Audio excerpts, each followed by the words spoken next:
Olá, vamos aqui a algumas notícias do dia, pegar alguns destaques das notícias do dia, principalmente relacionada à guerra Rússia-Ucrânia, e aí vamos pensar na questão seguinte: como você acha que vai ficar o mundo pós-guerra Rússia e Ucrânia? Na sua opinião, o que vai acontecer? É essa questão que a gente vai refletir aqui. No Globo de hoje, a manchete Guerra de Putin, sempre colocando a guerra do Putin. Cessar-fogo fracassa pela segunda vez e civis ficam presos em cidade ucraniana sem água, luz e aquecimento. Separatistas pró-Rússia e Guarda Nacional da Ucrânia acusam-se mutuamente de não estabelecer corredor humanitário em Mariupol, alvo de frequentes ataques russos. Aí houve a proposta de um cessar-fogo, pelo menos para o corredor humanitário, para ajudar as pessoas a saírem da Ucrânia, e pelo que se demonstra aí pelos jornais ocidentais, no caso aqui o Globo, temos essa questão aí denunciando aí, ou acusando a Rússia de não cumprir com o cessar-fogo. Nós temos aqui um ponto interessante também, que destaca a guerra e relacionando com as redes sociais, a importância das redes sociais e também as narrativas construídas nas redes sociais. E trata, inclusive, TikTok vira campo de batalha e molda a narrativa da guerra na Ucrânia. Claro, está se destacando aí no TikTok, mas nós temos nas diversas outras redes sociais, inclusive no YouTube, no Facebook e outras redes sociais, a gente vê como a narrativa está se apresentando sobre a guerra, e muitos fake news também presentes sobre essa guerra. Ainda no Estadão, além dessa questão das redes sociais, nós vamos encontrar: Ucrânia acusa Rússia de descumprir cessar-fogo pela segunda vez e interrompe nova tentativa de retirada de civis. A Prefeitura de Mariupol havia anunciado a criação de um novo corredor humanitário para este domingo, mas o plano foi suspenso com novos bombardeios russos. No site do UOL, ponto de evacuação de civis em cidade perto de Kiev é bombardeado. 3 pessoas foram mortas, segundo autoridades ucranianas, incluindo 2 crianças. Está aí as principais notícias aí sobre a guerra. E vamos pegar, por último, um jornal que tem um editorial de esquerda. Depois da saída de Visa e Mastercard, bancos russos correm para o sistema de cartões chinês. Aí sinalizando, inclusive, a China, como já se sabe, a China ela não é favorável à invasão da Ucrânia, no caso, da Rússia na Ucrânia, mas também ela não é favorável às sanções. E aí nós temos aí os russos sinalizam aí a corrida para o sistema de cartão chinês, que, pelo visto, é o que vai acontecer: a Rússia buscar se organizar internamente e buscar outros países que possam dar apoio do ponto de vista econômico, para facilitar as suas relações econômicas. Bom, enquanto a questão aí, como vai ficar o mundo pós-guerra? Essa é uma questão que merece reflexão e talvez você esteja se perguntando sobre isso. Nessa realidade aí, o que é que nós temos? Abriu-se uma ferida com essa história da guerra Rússia e Ucrânia. Lembrando que, inclusive, esse termo guerra não é aceito pelos russos, principalmente por Putin, mas a verdade é que nós temos uma guerra. Não é? Então abriu-se uma ferida. Que ferida foi essa? Essa ferida é a ferida da Guerra Fria, se voltar àquela ideia de um mundo bipolar, um mundo entre o Ocidente e a outra parte desse mundo, o Ocidente e o Oriente, ou então o Ocidente capitalista e a outra parte socialista, ou um capitalismo de Estado, é o que nós temos nessa história. Durante a Guerra Fria, pós Segunda Guerra Mundial, o que é que aconteceu? Tivemos claramente no mundo a divisão entre o capitalismo e o socialismo, dois blocos se formaram, o capitalismo defendido pelos Estados Unidos e o socialismo defendido pela União Soviética. Nós já falamos sobre isso em vídeo anterior, que a União Soviética foi dissolvida a partir de 1989, junto com o leste europeu aí, de modo que os países socialistas, eles se dissolveram essa união socialista, embora tenhamos ainda a participação de países socialistas no mundo. E isso é bom que se entenda. Então, com a Guerra Fria, houve a guerra ideológica, essa briga entre capitalismo e socialismo, e a guerra das narrativas. Durante longo período, a partir da Segunda Guerra Mundial, essa Guerra Fria ela trouxe muitos problemas para a sociedade, porque ela tornou o mundo assim, levou as pessoas a pensar a sociedade a partir desse maniqueísmo, o que é bem, o que é mal. A narrativa construída pelo Ocidente, é a narrativa de que o bem está do lado dele. E do outro lado está o mal, no caso, os países socialistas. Pelo visto, essa Guerra Fria, ela volta à tona agora. E, pelo visto, também podemos dizer que essa Guerra Fria, ela vai ter um teor muito mais forte, muito mais, de certa forma, muito mais dramático do ponto de vista das narrativas, do ponto de vista da luta para se vencer, se ter a primazia da narrativa. O que isso quer dizer? O Ocidente, ele é capitalista. Nós temos o país como os Estados Unidos, é o império que controla a economia no mundo ocidental, principalmente no mundo como um todo, mas principalmente no mundo ocidental. E essa guerra tem a ver principalmente com isso, quando se fala inclusive das sanções que estão estabelecidas. Então, quando eu falo de uma ferida que foi aberta, significa que vamos viver um mundo assim, com esse drama que ocorreu durante o período da Guerra Fria e agora com muito mais incidência, tendo em vista o avanço da internet, das redes sociais, das tecnologias e os novos arranjos socioeconômicos com esse processo. Já está claro que a invasão da Rússia na Ucrânia deve ser contestada do ponto de vista de invasão de um território, evidentemente. Mas não se pode negar os fatores que estão em jogo nesse processo aí e que não se trata apenas de um lado. Aí por isso que eu falo de construção de narrativa, de predomínio de narrativa. Pelos jornais do Ocidente, nós temos sempre a Rússia como o grande mal e os Estados Unidos como o único bem. De modo que nós temos uma visão unipolar, uma visão unilinear, ou seja, só existe este caminho, o capitalismo, a propriedade, o sistema financeiro, e do outro lado nós temos o mal, no caso agora sendo materializado como a Rússia. Essa é a narrativa que foi construída.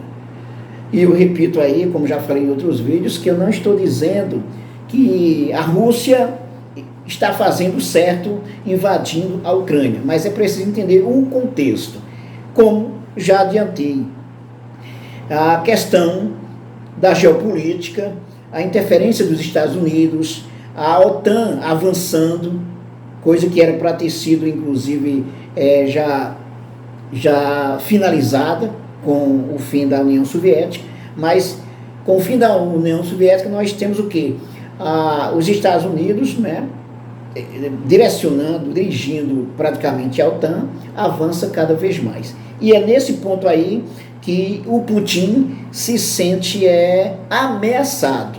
E claro, o caminho que ele escolheu foi invadir a Ucrânia, coisa que também é muito complexa quando você invade o território, evidentemente, que você provoca guerra e você traz grandes prejuízos, principalmente para a população, que não tem nada a ver com a história de forma geral.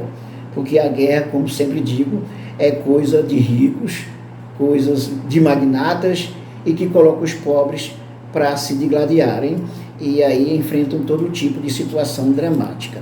Então nós temos uma guerra nesse momento, Rússia e Ucrânia, e uma guerra também híbrida, principalmente com as sanções econômicas e sociais estabelecidas por parte da União Europeia, por parte, com apoio da OTAN, principalmente da OTAN, e da Organização das Nações Unidas. Claro, a ONU, ela rejeitou, ela condena essa guerra e condena a posição da Rússia, no caso, nessa guerra.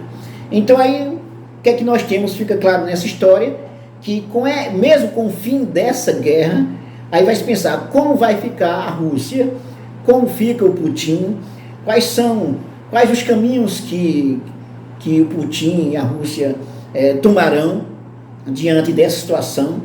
A Rússia vai ficar isolada do mundo, como é que ela vai se virar com essa história? Como é que ela vai se virar com essa história?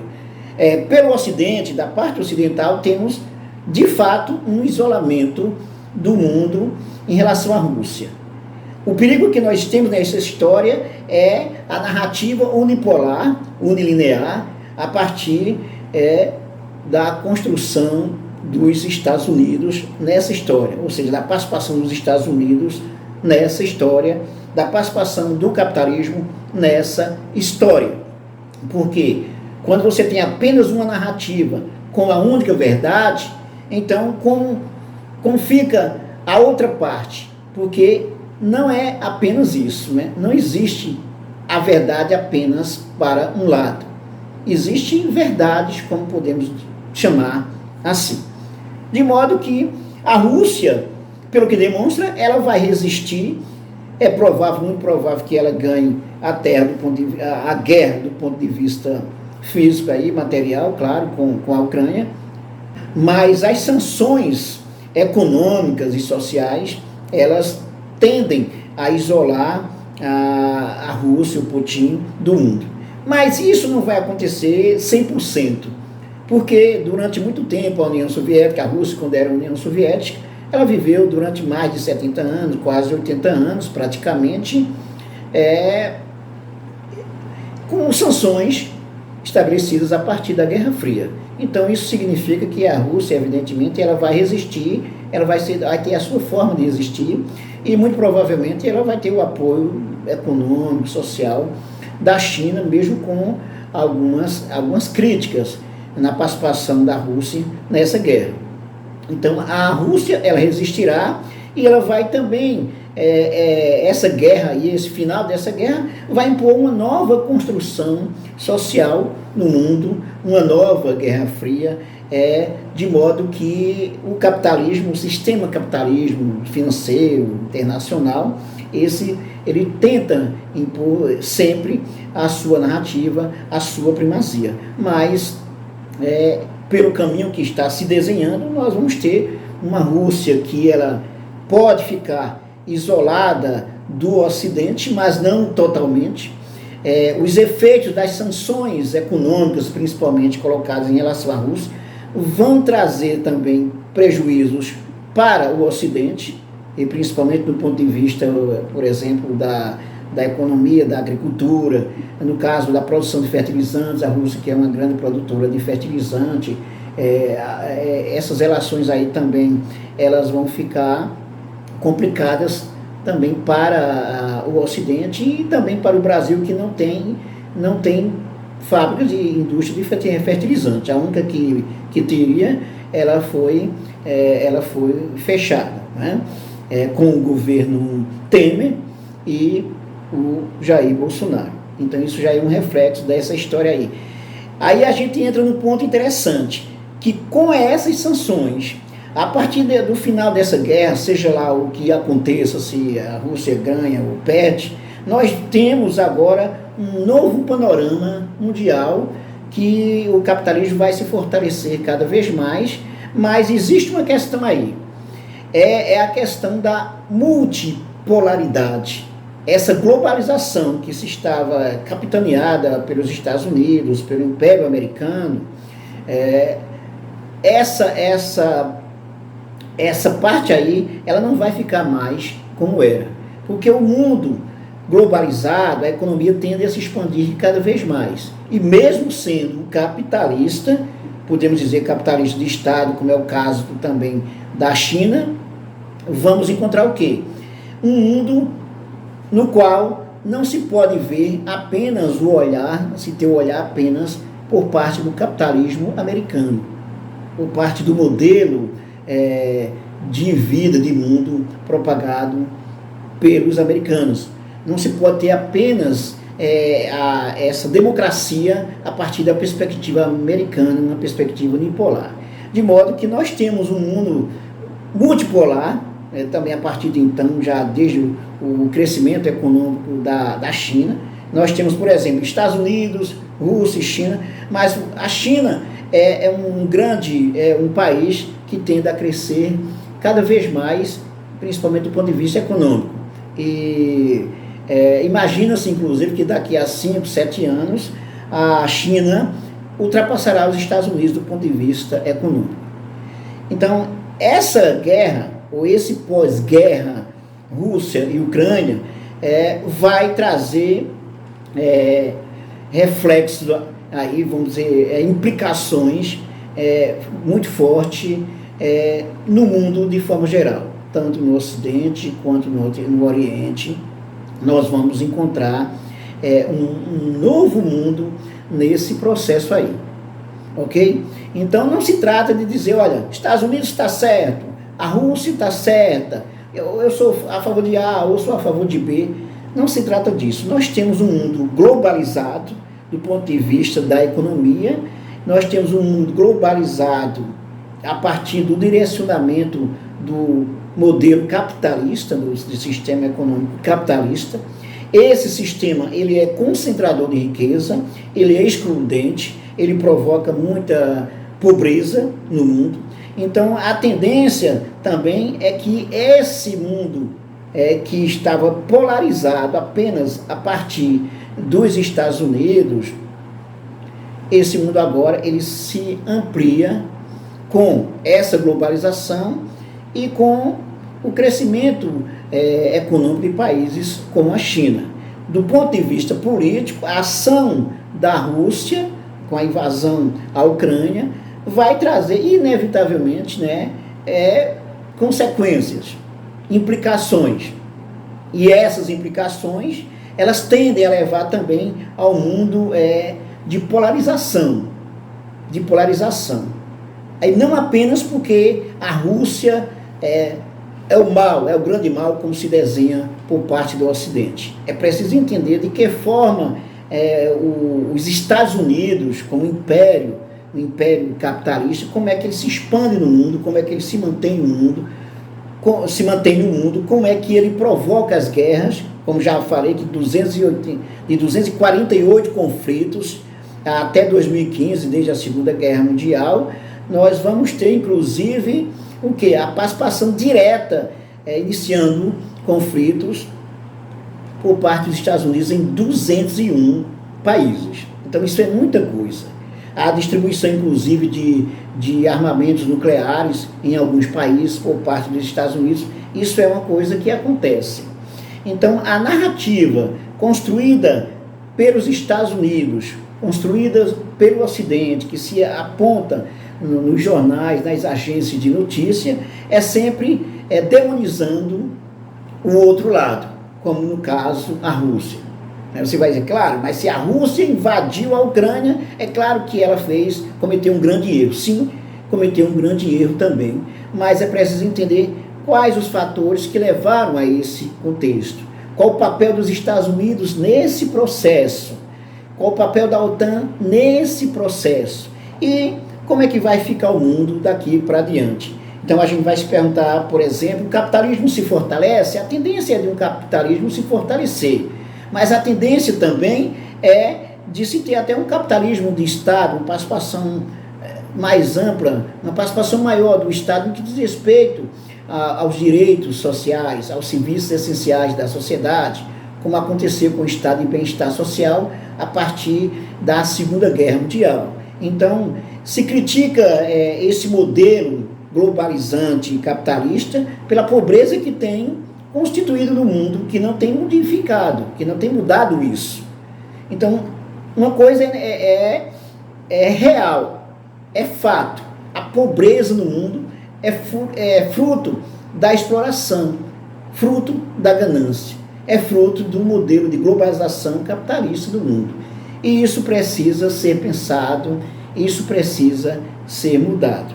Então, existem essas narrativas, a narrativa ocidental no que diz respeito a compensa a guerra, como ver o mundo, sempre demonizando o outro, não é? O outro é o único culpado de toda a miséria que nós temos no mundo. E agora está aí a prova invadindo a Ucrânia.